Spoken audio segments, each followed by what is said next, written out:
நம்ம இந்திய திருநாட்டில் அதிசயங்களும் அற்புதங்களும் நிறைந்த பல்வேறு திருக்கோவில்கள் இருக்கு. இந்த கோவிலும் அந்த வகையை சேர்ந்தது தான். டியர் ஃப்ரெண்ட்ஸ், வேதங்களே மலை வடிவம் கொண்டதால வேதகிரி என்றும், வாழை மரங்கள் நிறைந்த பகுதியாக இருந்ததால கதலிவனம் என்றும், 4 யுகங்களிலும் 2 கழுகுகள் பூஜை செய்ததால் திருக்கழுக்குன்றம் என்றும் போற்றப்படும் அற்புதமான திருத்தலத்தை தரிசிக்க நாம இன்னைக்கு வந்திருக்கோம். அருள்மிகு நால்வரான திருநாவுக்கரசர், திருஞான சம்பந்தர், சுந்தரர் மற்றும் மாணிக்கவாசகரால் பாடல் பெற்ற சிறப்புக்குரிய இந்த கோவில் செங்கல்பட்டு மாவட்டத்தில் அமைந்துள்ளது. செங்கல்பட்டிலிருந்து திருக்கழுக்குன்றத்துக்கு டைரக்ட் பஸ் இருக்கு. ஆனால் அதை திருக்கழுக்குன்றம் பஸ் ஸ்டாண்டோட நிப்பாட்டிடுவாங்க. பஸ் ஸ்டாண்டிலிருந்து இந்த கோவில் 1/2 கிலோமீட்டர். அதனால் நீங்கள் செங்கல்பட்டிலிருந்து மகாபலிபுரமோ கல்பாக்கம் போகிற பஸ்லேயோ ஏறினீங்கன்னா உங்களை கோவில் வாசல்லையே இறக்கி விட்டுருவாங்க. செங்கல்பட்டிலிருந்து திருக்கழுக்குன்றம் கோவில் 15 கிலோமீட்டர், மகாபலிபுரத்திலிருந்து 16 கிலோமீட்டர். வேதகிரி மலைமேல் குடிகொண்டு பக்தர்களுக்கு அருள் பாலிப்பதால் இங்குள்ள சிவபெருமான் வேதகிரீஸ்வரர் என்று வணங்கப்படுகிறார். அவரை தரிசிக்கிறதுக்கு எதிரில் ஒரு கதவு தெரியுது பார்த்தீங்களா? அதை திறந்தா தான் நம்ம மலைக்கு மேலே போக முடியும். காலையில் 9 மணிக்கு தான் கதவை திறப்பாங்களாம். நான் 8:30 மணிக்கே வந்துட்டேன். ஸோ இந்த கதவு திறக்கிறதுக்காக ஆன்மீக அன்பர்களே, இந்த இடைப்பட்ட நேரத்தில் நாம் இங்கே கீழே இருக்கிற ஒரு மிக முக்கியமான சன்னதியை தரிசனம் பண்ணிடலாம். பாண்டிய மன்னரின் படைக்கு குதிரைகள் வாங்குறதுக்காக திருப்பெருந்துறைக்கு வந்த ஸ்ரீ மாணிக்கவாசகர் அந்த பணத்தை கொண்டு ஆவுடையார் கோவிலை கட்டி திருவாசக பாடல்களை பாட அந்தணர் வடிவில் வந்த சிவபெருமான் அதை ஏட்டில் எழுதினார்.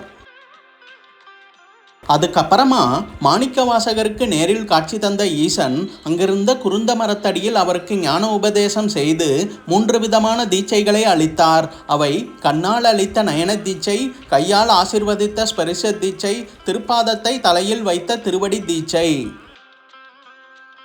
திருப்பெருந்துற ஆத்மநாத சுவாமி கோவிலில் தன்னோட தலையில் பதிந்த சிவபெருமானோட திருப்பாதங்களை மாணிக்கவாசகர் சுமந்து கொண்டு வந்து திருக்கழுக்குன்றம் கோவில்லையும் மலையை சுற்றி வர்ற கிரிவல பாதையிலையும் 2 சன்னதிகளை கட்டினார்.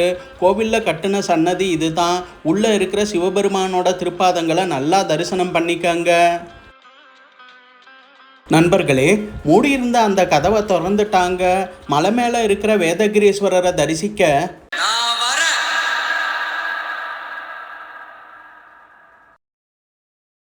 உள்ளே போகிறதுக்கு 5 ரூபா டிக்கெட் வாங்கணும்.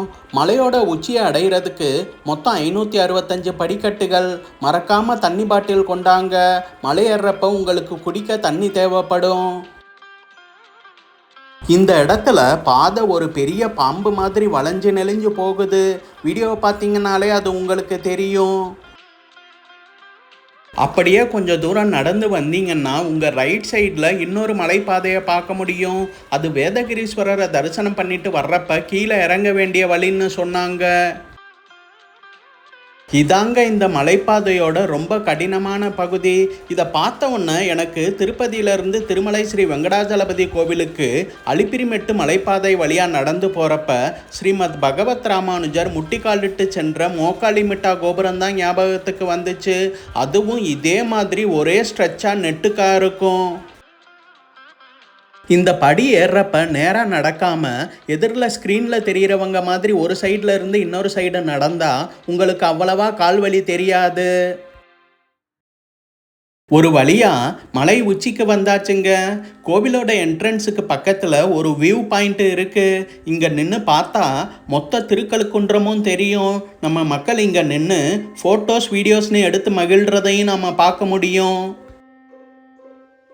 இதுதான் 12 வருடங்களுக்கு ஒரு முறை சங்கு பிறக்கும் திருக்கழுக்குன்றத்தில் இருக்கிற அதிசயமான சங்கு தீர்த்த குளம். இப்போ நீங்கள் பார்க்குறது கீழே இருக்கிற திரிபுர சுந்தரி அம்மன் கோவில். இந்த கோவிலை பற்றியும் சங்கு தீர்த்தத்தை பற்றியும் அடுத்த வீடியோவில் முழுமையாக சொல்கிறேன். வாங்க நண்பர்களே, நாம் இப்போ மலை கோவிலுக்குள்ளே போகலாம். நாம் இன்னைக்கு பார்க்குற வேதகிரீஸ்வரர் கோவிலோட தற்போதைய வடிவத்தை 1500 ஆண்டுகளுக்கு முன்னாடி மகாபலிபுரத்தை ஆண்ட சுரகுரு மகாராஜா கட்டினார்.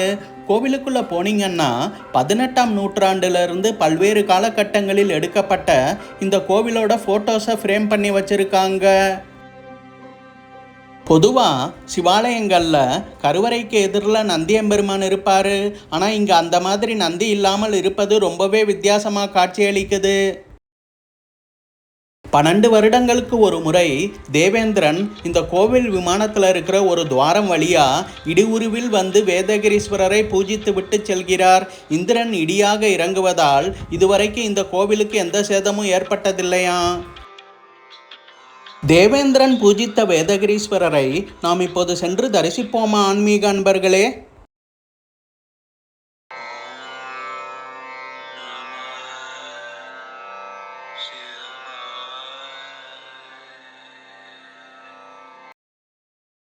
இங்கு அம்பாள் சொக்கநாயகி என்ற திருநாமத்துடன் தனிச்சன்னதியில் அருள் பாலிக்கிறார். அவரையும் தரிசனம் பண்ணிக்கங்க. இது பல்லவ தேசத்து மன்னன் சுரகுரு கட்டின கோவிலுங்கிறதால சுவாமி பிரகாரத்தை சுற்றியும் பல்லவர் கட்டடக்கலையை குறிக்கும் பல்வேறு சிற்பங்கள் உள்ளன. அதை ஒவ்வொன்றா காமிச்சிட்டே வர்றேன்னு இங்கே பாருங்க. இது நந்தி மேலே சாமி உட்கார்ந்துருக்கிற மாதிரியான ஒரு சிற்பம். இது குடும்ப சமேதராக இருக்கிற தெய்வங்களோட சிற்பம். 1500 வருஷங்களுக்கு முன்னாடி செதுக்கப்பட்டதால இந்த சிற்பங்கள் கொஞ்சம் சிதிலமடைஞ்ச நிலைமையில தாங்க இருக்கு. மேலும் கோவில் பிரகாரத்துல முழுவதும் கல்லால் செய்யப்பட்ட இந்த அழகான மணி உள்ளது. அன்பு மக்களே, 4 யுகங்களா இந்த கோவில்ல நடந்து வரும் ஒரு தனித்துவமான நிகழ்வை பத்தி நாம இப்ப தெரிஞ்சுக்கலாம். முதல் யுகமான சத்தியயுகம் என்னும் கிருதயுகத்தில் 2 முனிவர்கள் சிவபெருமானை நோக்கி கடுந்தவம் இருந்து அவரோடு ஒன்றாக கலந்திடும் சாயுஜ்ய முக்தி வேண்டினர். ஈசன் அவர்களுக்கு நேரில் காட்சி தந்து தனது திரிசூலம் மற்றும் டமரூகமாக இருந்து தொண்டு செய்யும் சாரூப முக்தி அளிக்க அந்த முனிவர்கள் அதை ஏற்க மறுத்தனர்.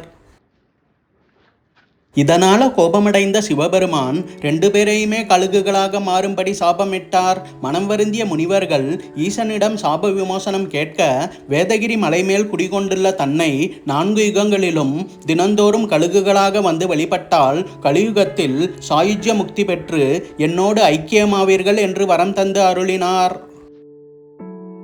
இந்த 2 முனிவர்களும் கிருதயுகத்தில் சண்டன் பிரசண்டன் என்ற பெயரிலும், திரேதாயுகத்தில் சம்பாதி ஜடாயுவாகவும், துவாபர யுகத்தில் சம்புகுத்தன் மாருத்தனாகவும், கலியுகத்தில் பூசா விருத்தா என்ற பெயரிலும் கழுகுகளாக வாழ்ந்துள்ளனர்.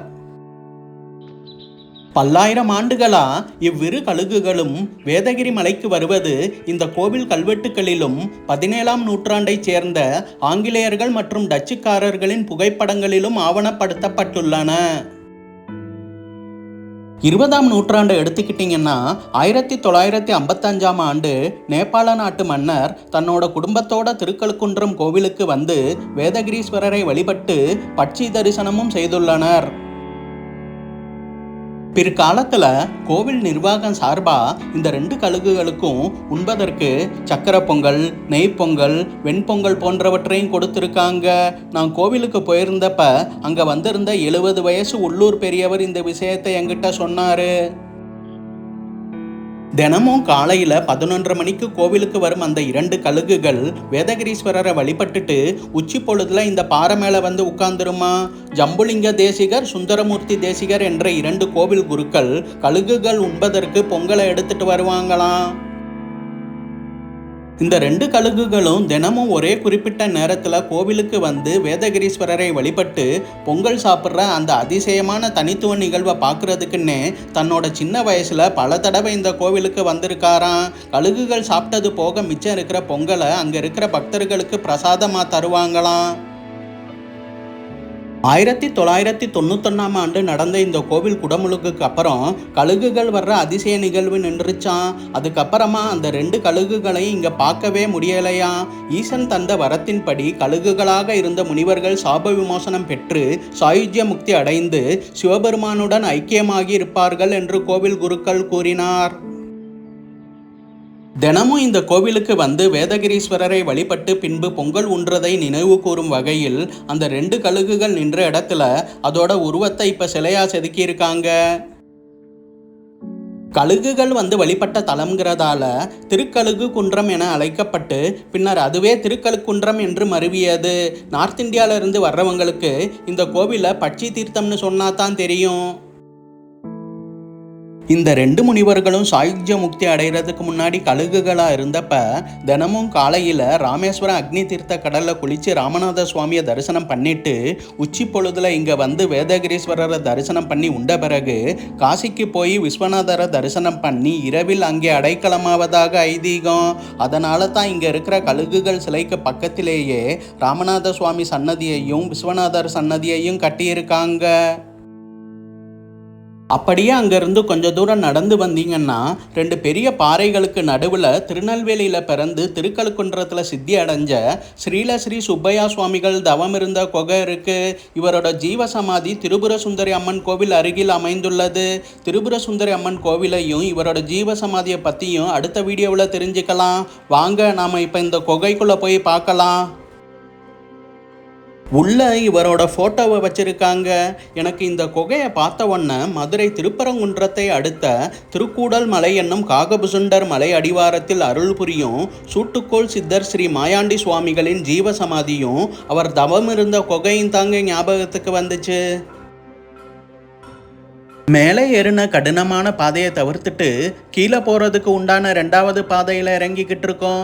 இந்த வழியாக வந்தால் தான் தொல்லியல் துறை கட்டுப்பாட்டில் இருக்கிற மிக முக்கியமான ஒரு வரலாற்று சின்னத்தை நாம் பார்க்க முடியும். நம்ம சூப்பர் ஸ்டார் ரஜினிகாந்த் அவர்கள் நடித்த 2.0 படத்தில் திருக்கழுக்குன்றத்தை ரெஃபரன்ஸாக காட்டியிருப்பாங்க. பக்ஷிராஜனா வர்ற அக்ஷய்குமார் இறந்த பிறகு பறவைகளோட ஆன்மாவெல்லாம் சேர்ந்து அவர் ராஜாளியாக மாறி ரஜினி சாரை திருக்கழுக்குன்றத்தில் தான் மீட் பண்ணுவார். அப்படியே கீழே இறங்கி வந்தோம்னா நான் சொன்ன அந்த வரலாற்று சின்னம் வந்துருங்க.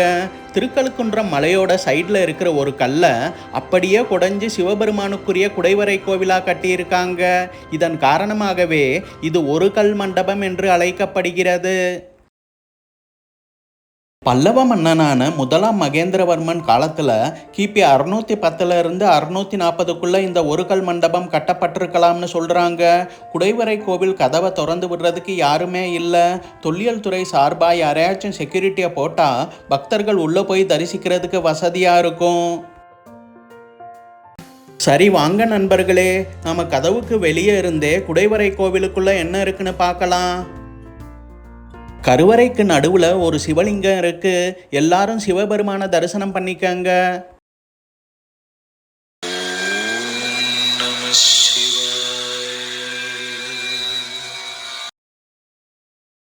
மேலும் இந்த ஒரு கல் மண்டபத்தில் பல்லவர் கட்டடக்கலையின் சிறப்பை கூறும் வகையில் பல்வேறு சிற்பங்களும் உள்ளன.